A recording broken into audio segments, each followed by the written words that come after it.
Hello ladies and gentlemen, today we are back in War Thunder looking at the Blenheim Mk IV. Now this thing is a rank 1 British bomber, and it was actually the first proper bomber I flew in War Thunder, and since that day I've fallen in love with this thing.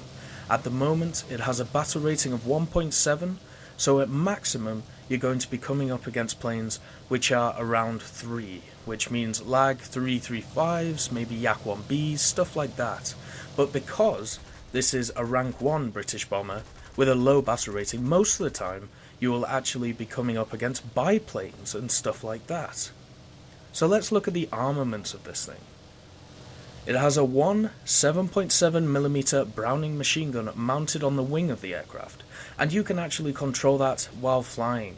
It's kind of like the Sparviero, where you have that front-mounted machine gun, which it isn't too effective because it's only one 7.7mm, but it's still nice to have a little bit of control when flying your bomber. It also has two turrets. One of the turrets, it has two 7.7mm Vickers machine guns, and it's mounted on the top of the aircraft. And the other one, the other turret, has two 7.7mm Browning machine guns mounted just below the nose of the aircraft. Now I don't know if it's just me, but the Vickers machine guns seem to be a bit more powerful than the Browning ones, even though they are the same caliber. So maybe that's just me, because the Vickers one sounds a lot better. The sound on the Vickers machine guns sounds absolutely amazing. Or maybe it is better, because it seems like they are more effective on the top of the aircraft than on the bottom. The turret rotation is pretty slow on the top turret and on the bottom, since they both have about 360 degrees that they can turn, which is nice. So basically you are covered from top and bottom from any aircraft which is coming at you. So that means if you are trying to attack this aircraft, it is best to come from the sides, where basically it doesn't have as much cover. But the thing is, even though that turret rotation is slow, because you're basically going to be coming up against biplanes, it doesn't really matter because they're not too fast. And a lot of pilots at this level will basically just sit on your tail, and you'll be able to wreck them up with these two turrets. Basically you can have 4 machine guns firing at a biplane who is on your tail not moving, because a lot of players, you basically run into a lot of new players and a lot of people who think that bombers are easy to take out. So you can definitely prove them wrong by easily shooting their engine, easily setting them on fire, or easily knocking out their pilots. So the turrets on this thing are very valuable and very good. So let's look at the bomb loads of this thing. It has either 4 250-pound bombs or 2 500-pound bombs.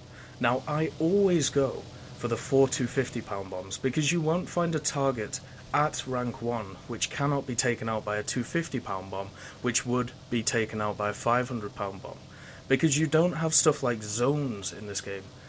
Well, you do have zones, but not at the tier that this thing flies at. Basically, it doesn't matter which bomb load you take. There are only 2 of them, but you still get a maximum of 1,000 pounds worth of bomb load out of both of them. So it's better to take the 4 250-pounders, in my opinion, because you get that extra versatility. You can go after 4 ground targets instead of 2. Now, because it has that front-mounted Browning machine gun, it also means when your bombs are reloading, you can use it to take out ground targets such as AA and armoured cars. A lot of the vehicles at rank 1 and at this battle rating are either armoured cars or AA. So even though they can shoot up and shoot at you, you can at least take them out while your bombs are reloading. So you're not basically stuck like a sitting duck, like certain higher tier bombers are, such as the IL-4 or the Flying Fortresses. So in that way, it is actually quite nice. And because this is quite a low battle rated aircraft, you can dive in and not be too worried about people wrecking you up. You won't get a lot of planes with cannons coming after you in this thing, which is an absolute saviour, since I'm kind of getting sick of being hit by 137mm shot and getting taken out. So it's quite nice to actually go back and fly this thing, and basically find my love for bombing again.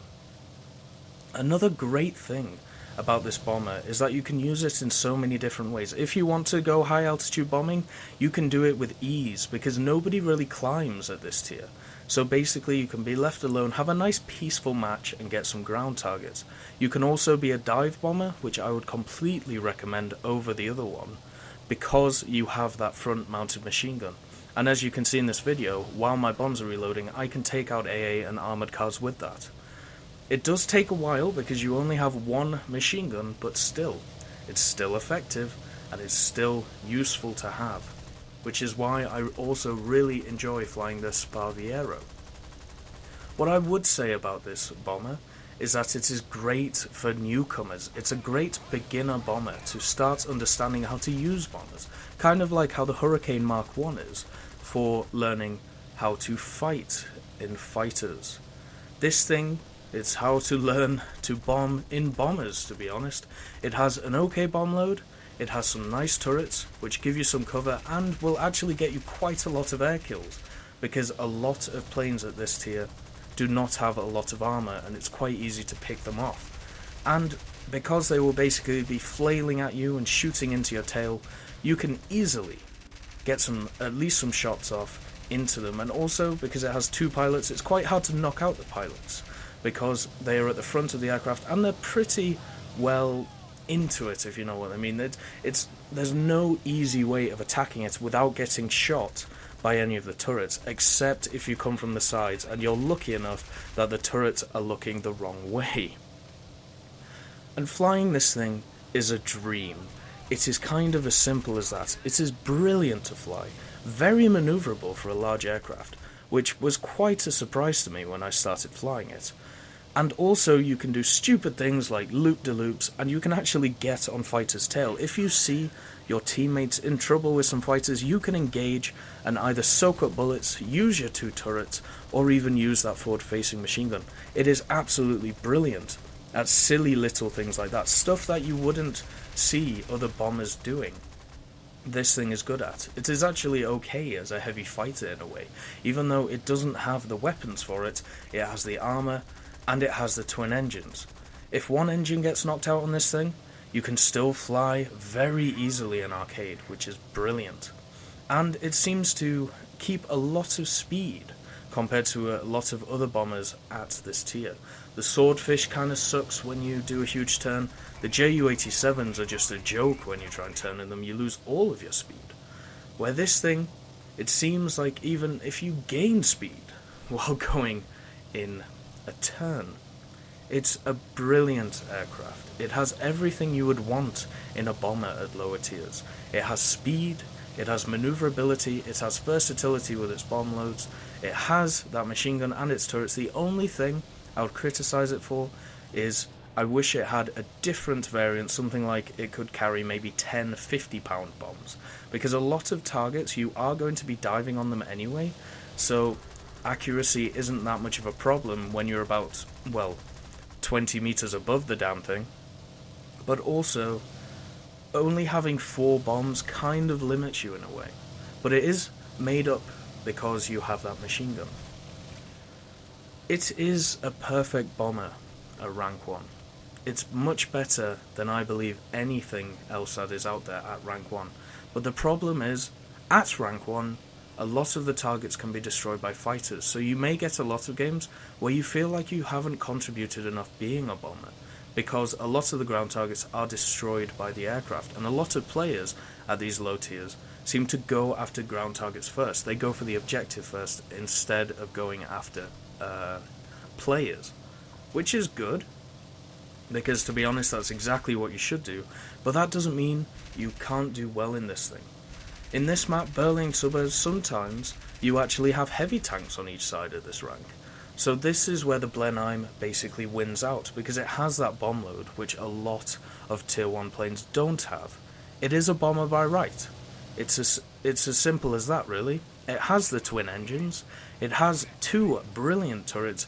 I would even say it's more heavily armoured than a Wellington Mk I, just because you can have 4 guns firing in one direction. You can't even have that in the Wellington Mk I, which is kind of ridiculous.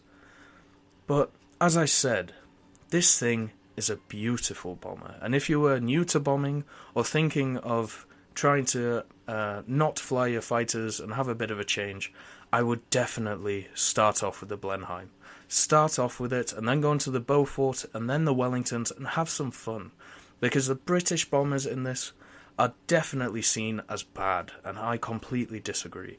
The Blenheim is probably, in my opinion, the best rank 1 bomber in the game.